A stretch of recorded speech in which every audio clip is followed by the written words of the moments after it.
Justice Kennedy tries to change us back, we can always call him an enemy combatant. The president reiterated today the United States does not torture. Does this law actually guarantee anything like that? That's actually when I turned off my TV, I said, because I couldn't believe it. You know, the United States has engaged in torture, and the whole world community has denounced the views of this administration. Its early views that the president could order torture, could cause injury up to organ failure or death. The administration has already established that it has engaged in things like waterboarding, which is not just torture. We prosecuted people after World War II for waterboarding prisoners. We treated it as a war crime. And my God, what a change of fate, where we are now embracing the very thing that we once prosecuted people for. Who are we now? I know who we were then. But when the president said that we don't torture, that was frankly when I had to turn off my TV set. That same individual fell back on the same argument that he'd used about the war in Iraq to sanction this law. Let me play what he said and then ask you a question about it. Yet with the distance of history, the questions will be narrowed and few. Did this generation of Americans take the threat seriously? And did we do what it takes to defeat that threat? Does he understand the irony of those words when taken out of the context of this particular passage, or of what he perceives as the war against terror, and that in fact the threat we may be facing is the threat of President George W. Bush? Well, this is going to go down in history as one of our greatest self-inflicted wounds, and I think you can feel the judgment of history. It won't be kind to President Bush, but frankly, I don't think it'll be kind to the rest of us. I think that history will ask, where were you? What did you do when this thing was signed into law? There were people that protested the Japanese concentration camps. There were people that protested these other acts, but we are strangely silent in this national yawn as our rights evaporate. Well, not to pat ourselves on the back too much, but I think we've done a little bit of what we could have done. And I'll see you at Gitmo. Jonathan Turley, constitutional law professor at George Washington University. As always, greatest thanks for your time, John. Thanks, Keith. They're on film! They're on film! They're arresting me for reading the Constitution, the First Amendment I was reading.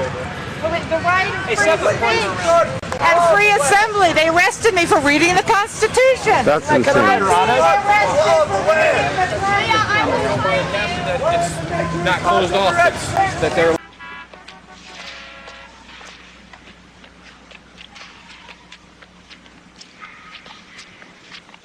How do you do, Mr. Beale? I must make my witness. Sure thing, Mr. Beale.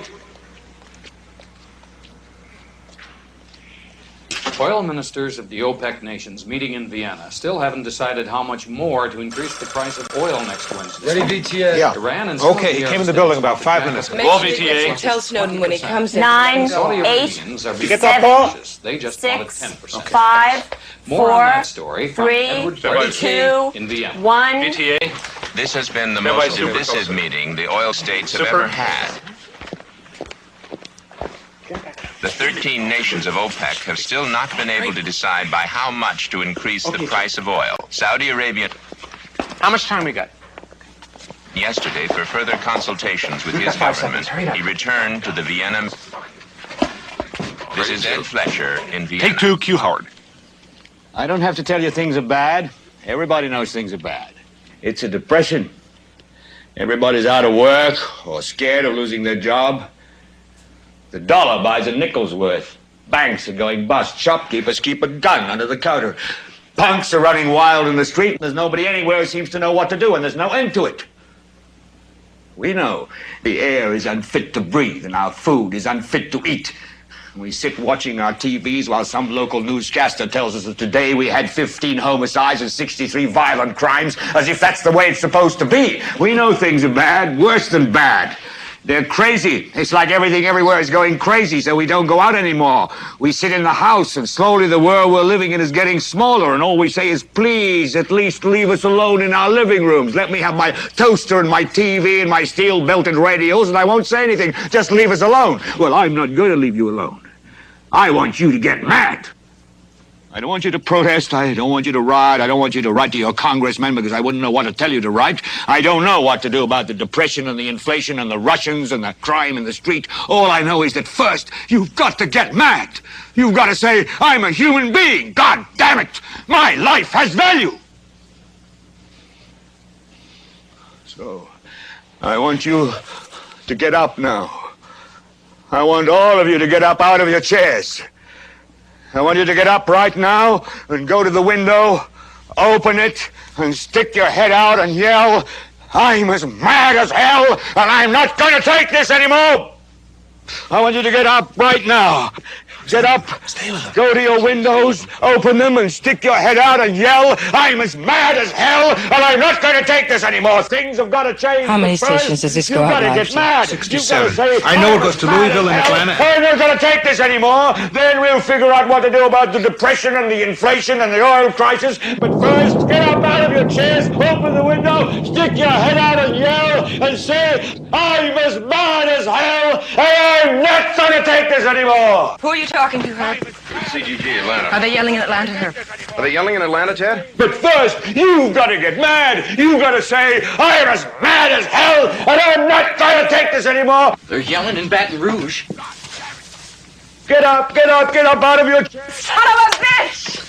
We struck the mother lode! Stick your head out of the window, open it, and stick your head out and keep yelling and yell, I'm as mad as hell. I'm not going to take this anymore. Just get up from your chairs right now. Go to Where the you window. going? I want to see if anybody's Just go yelling. to the window, open it, and stick your head out and yell and keep yelling. I'm not gonna take it anymore! I'm mad as hell! I'm not gonna take it anymore! I'm mad as hell! I'm not gonna take it anymore! I'm mad as hell! I'm not gonna take it anymore! I'm mad as hell! I'm mad as hell!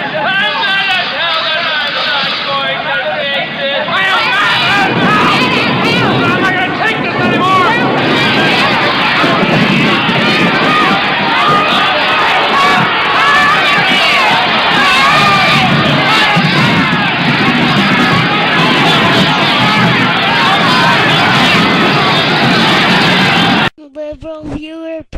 So if terrorism is a tactic of using violence against non-combatants to achieve political objectives, that means some American acts like the World War II bombings of Dresden and Hiroshima qualify as terrorism, while an attack on a military target like the Pentagon would not. Which leads me to ask, do you accept this definition of terrorism that includes some past American actions but not an attack on the Pentagon? And if not, what alternative definition of terrorism would you offer? And how do you fight a war against a tactic? YouTube, you decide. House of Representatives has passed the Violent Radicalization and Homegrown Terrorism Prevention Act by a 404-6 vote. H.R. 1955, as I understand it, provides a basis for subjective interpretation of dissident speech that allows those in power to criminally penalize anything they consider to be particularly effective in terms of galvanizing an opposition that might conceivably, in some sense, disrupt or destabilize the status quo.